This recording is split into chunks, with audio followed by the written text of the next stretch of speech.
Fu Xuan is finally released, and I shall explain the wonderful workings of this certified waifu. This is Astral Express, and it is time to deliver base stats analysis. Her base HP at level 80 is 1475. That's the highest HP in the game. She is the king now.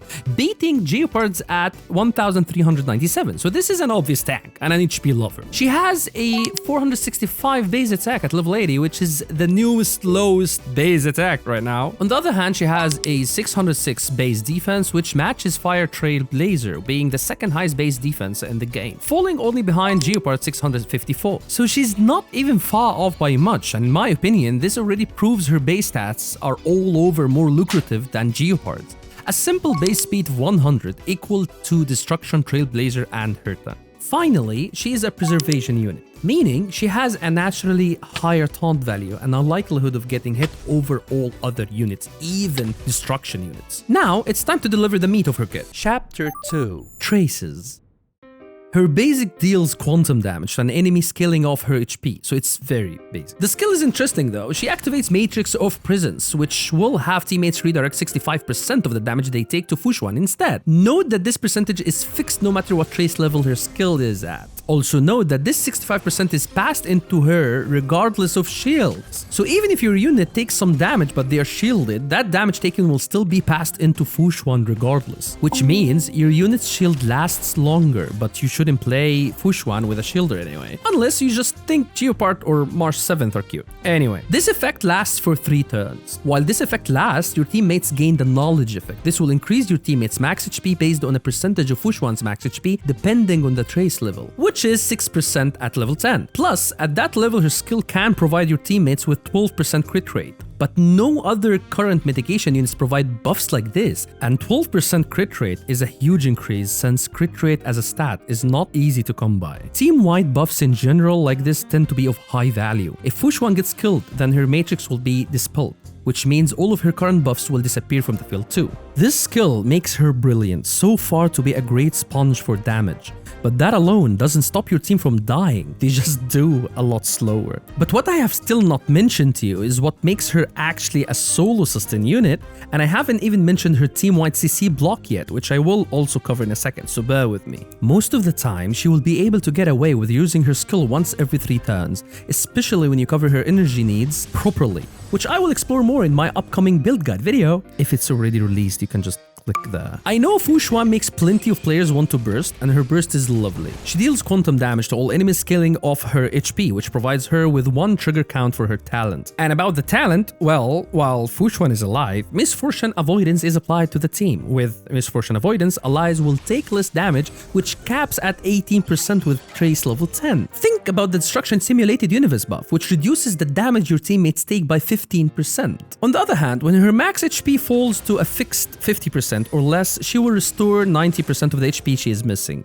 But she cannot use this if she gets 1 shot, which should be really hard for a tank, you know, like if she gets 1 shot, then everyone is gonna get 1 shot, you know. Every new battle will give her 1 trigger count, and her burst will give her 1 more trigger every time she uses. Her talent allows her to hold 2 triggers at max. This HP restore is super important to her since that mechanic is the only thing that keeps Fu Xuan alive, and with her innate tankiness, this is more than enough to achieve that. Her technique provides your team with a barrier for 20 seconds, which will protect you from getting ambushed, but if you enter battle while this technique is up, she will immediately activate her matrix for 2 turns.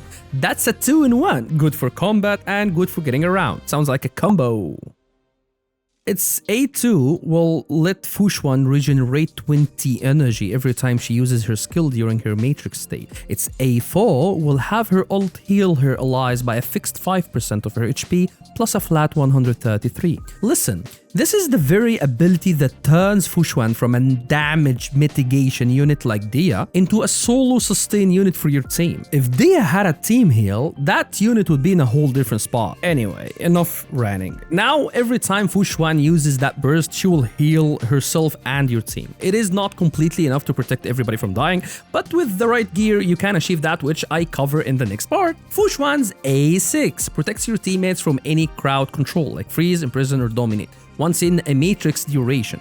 This means that during the 3 turns Matrix is active, she will be able to block CC for everyone, but only once. When those 3 turns are up and you recast her skill, then you can use this again. If you cast Fu Xuan's skill again before the Matrix duration ends, the CC block will still reset. This ability is not just great. In many instances, it is straight up better than a cleanse. As a preservation unit, she has a naturally high taunt value, drawing all the aggro to her. This means she is much more likely to eat up the CC over her team members, which is a way better outcome, and her kit still works mostly through a stun in contrast to most other defensive units, and she will block 1 CC passively before she even gets disabled. So this makes it even harder for the enemies to take out the team. Now, on the other hand, Natasha and Lucha would need to spend valuable skill points on a disabled unit to cleanse them, and potentially waste a good heal if they are still healthy. And what happens if they get disabled? Your entire team is now open to a wipe. This is what Fu Xuan solves. She is your team CC black hole, basically. From the other traces, you get a combined 10% effect, risks 18.7% crit rate, and 18% HP built into her kit. While the massive crit rate will make sure that you will see some odd DPS Fu Xuan videos in the future. I wish you good luck, and I'm proud of the brave souls who try that. But the EHR is a really good addition. You want to stack a lot of that good stuff so that she shrugs off most of the CC that gets thrown at her.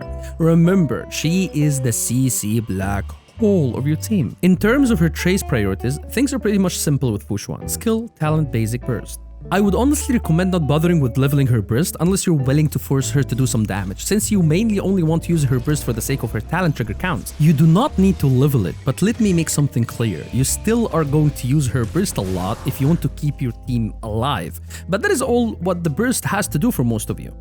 Her basics can be easily overlooked, but this is easily one of her biggest sources of damage. It scales with HP, which is pretty much the only unit where the default basics are scaling with that. So Fu Xuan will be able to smack as hard as Tingyan, if not better. I would say hang onto your resources and only level what matters here: her skill and talent. And then when you have some leftover crumbs, you can put some points in her basics and burst. Chapter 3: Eidolon Value. Once upon a time, there was a blueprint. It said if you wail on Fu Xuan like a sprint, your future self will be late on rent. However, it is money well spent, as you get to live with your waifu in a tent. Oh yeah, baby.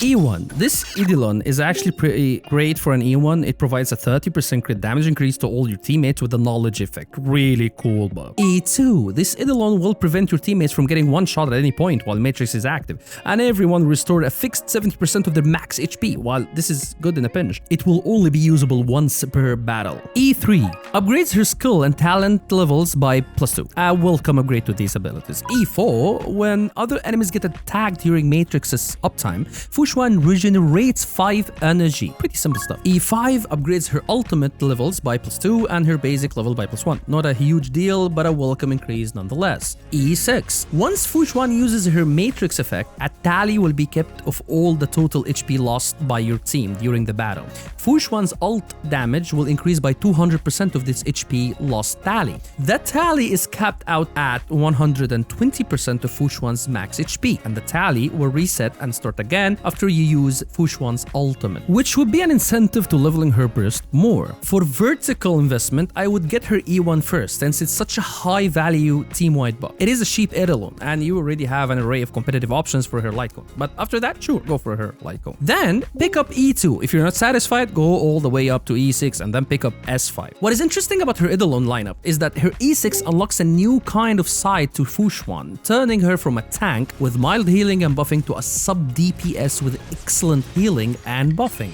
I'd argue that E0 Fu Xuan is already the most role-consolidated unit and more than just sufficient. In fact, she has probably the best value proposition for any defensive unit in the game. It is a fact that at E6, she turns from a beast to an ultra giga beast, but for clarification's sake, I do believe she is a fairly straightforward unit with no skill-based barrier to entry whatsoever, so it's not that essential. Fu Xuan's most optimal relic and light cone picks. This is what we will be watching in the next video. If it is already out there, you can click here.